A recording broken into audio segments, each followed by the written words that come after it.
बेबाक मुकर्रिर, बेबाक सहाफ़ी आली जनाब फ़ारूक साहब से दरख्वास्त करता हूँ कि वो तशरीफ़ लाएं और ये जहन में रखें कि आज वो कोई सियासी तकरीर नहीं कर रहे हैं। औज़ुबिल्लाहि मिनश्शैतानिर्रजीम, बिस्मिल्लाहिर्रहमानिर्रहीम। हाज़रीन महफ़िल, अस्सलाम वालेकुम।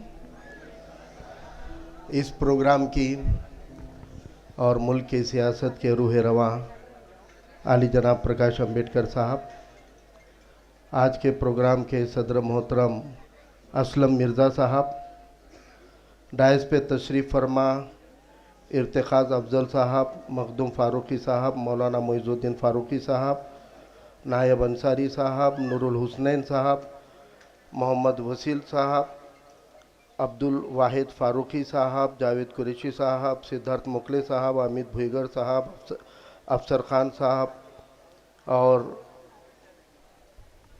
हमारे दोस्त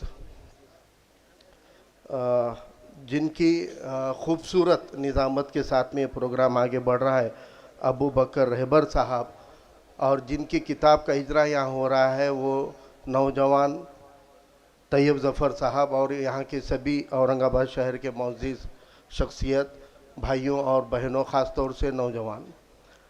मैं बहुत देर आपके साथ बीच में नहीं रहूँगा। मुझे पता है आपकी तालियाँ ये दर्शा रही है, ये दिखा रही है और एहसास करा रही है कि प्रोग्राम 7 बजे का था और इस प्रोग्राम की ताख़िर जो हो गई है, इससे आप लोग अब आगे के और अहम मुक़र्रिरीन को सुनने के लिए बेचैन और बेताब है।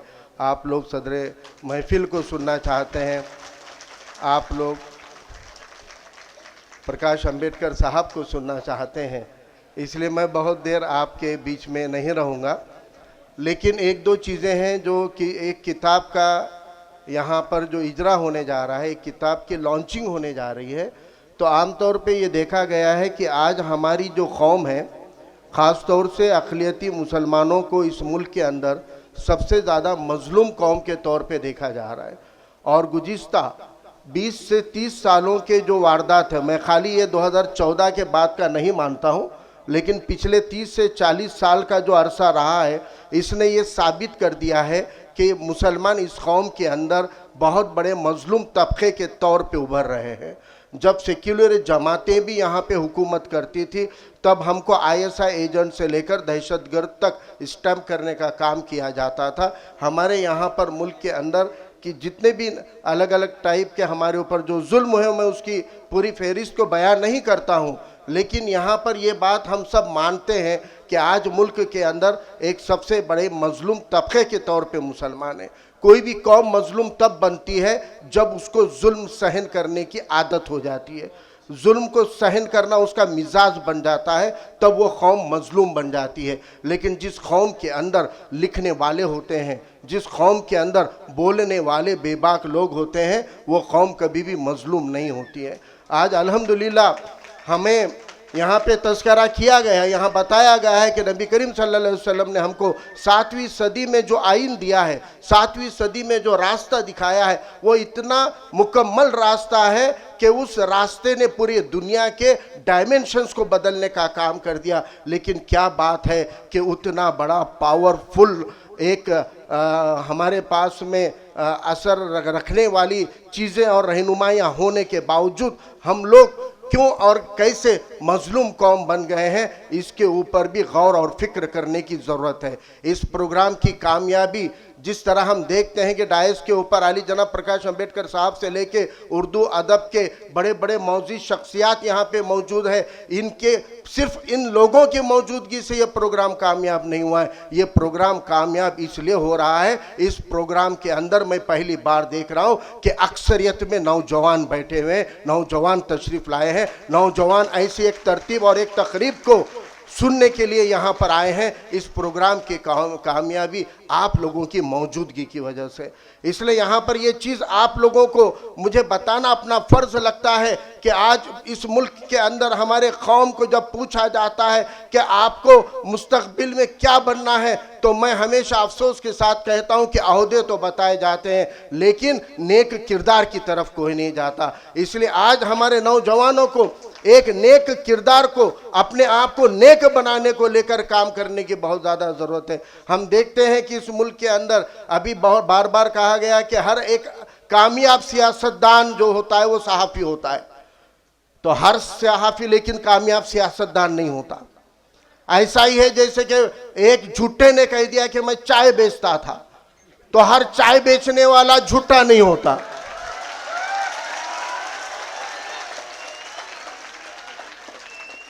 अब हमको भी इन चीजों पे गौर करना पड़ेगा। उठ के किसी भी पत्रकार को लीडर नहीं बना सकते, हम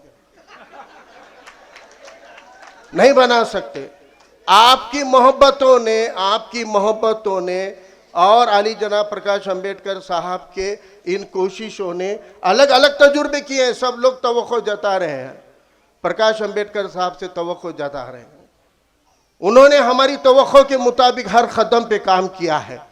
कहा गया है कि एक तैयब जफर आपके गोद में डाला गया है। प्रकाश अंबेडकर साहब ने कोयले को हीरा बनाया है।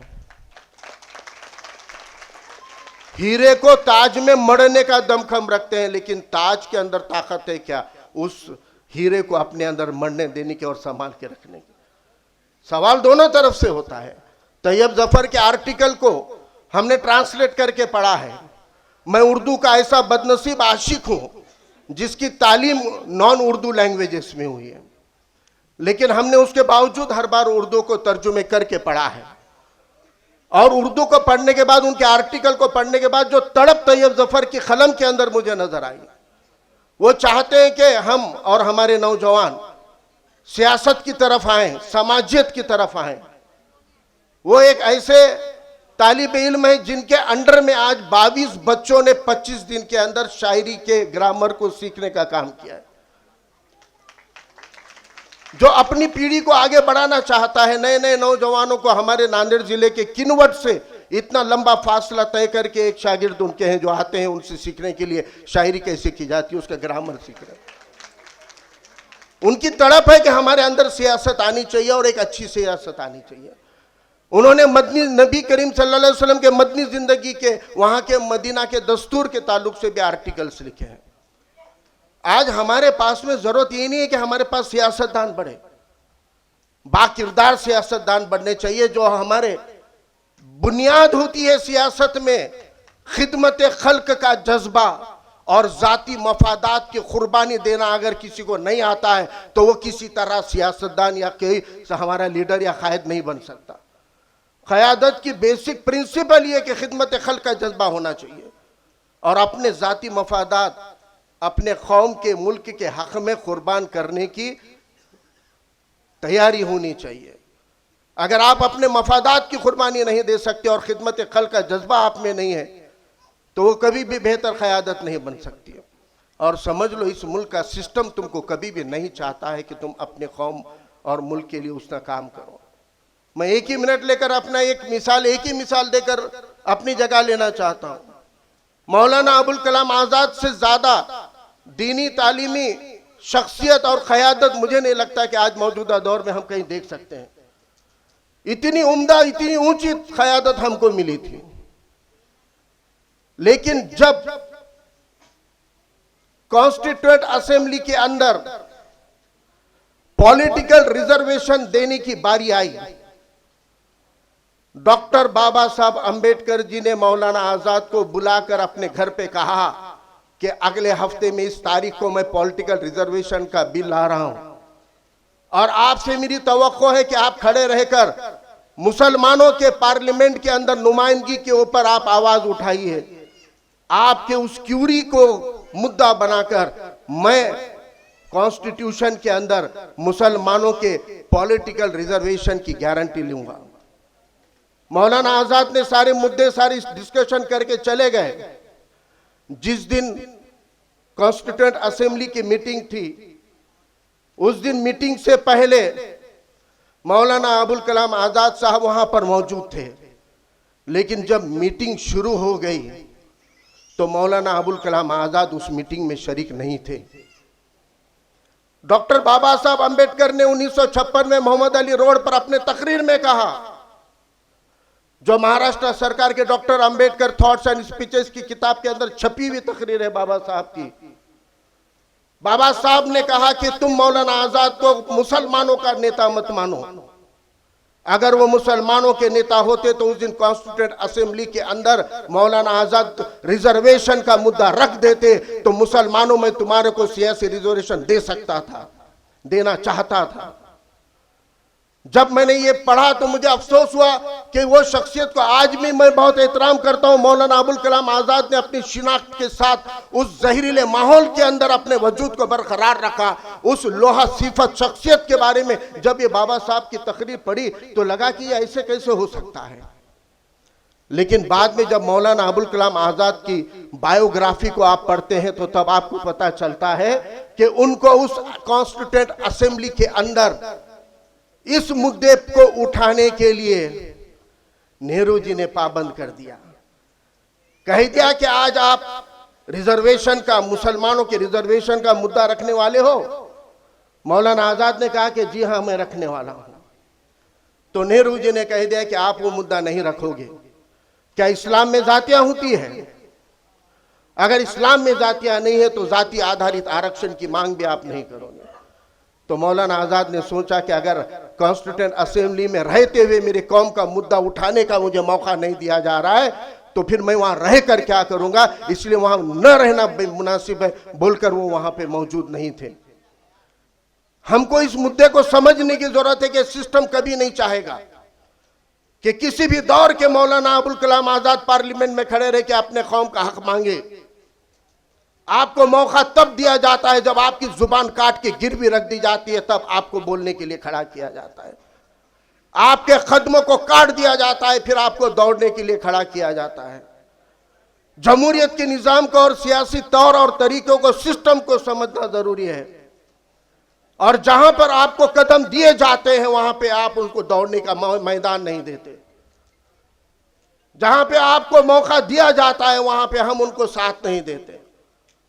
इस निज़ाम को जब तक आप नहीं समझोगे, मौलाना अबुल कलाम आज़ाद की 8 मिनट की तकरीर यूट्यूब पे सुन लीजिए। उसमें जो दर्द उन्होंने बयान किया है और अपने ज़िंदगी के सियासत के नाकामयाबियों का दर्द मौलाना अबुल कलाम आज़ाद के उस तकरीर में आपको सुनने मिलेगा। उस दर्द के छींटे तैयब ज़फ़र की कलम में हैं। इसलिए मैं कहना चाहता हूँ कि उनके आर्टिकल्स को पढ़िए। और इस मुल्क के अंदर एक अच्छी सियासत अगर चाहिए तो अच्छे लोगों को सियासत में आना पड़ेगा, अच्छे किरदारों को आना पड़ेगा। लेकिन इस तरीके से आना पड़ेगा कि हम खाली बिरयानी बना के अकेले खाएंगे और बाद में मट्टी डालेंगे, ये वाली सिफत नहीं चलेगी। आपको बिरयानी सबको खिलानी पड़ेगी। मैं खाली आप मट्टी डालो नहीं चलेगा। अगर है तो सबके लिए होनी चाहिए। आपको मिलने वाला मौका सबको मिलना चाहिए। मुझे मिल गया तो खत्म, ये मामला नहीं चलेगा। ये सियासत की अगर ईमानदारी हम में आ जाएगी तो मैं लिख कर देता हूं कि हम मजलूम नहीं, हम इख्तिदार में जाएंगे। इस यकीन के साथ में तैयब ज़फ़र साहब को मैं मुबारकबाद देता हूं उनके कलम के लिए, किताब के लिए, और जगह लेता हूं। अल्लाह हाफिज़। जय भीम, जय संविधान। अल्लाह हाफिज़।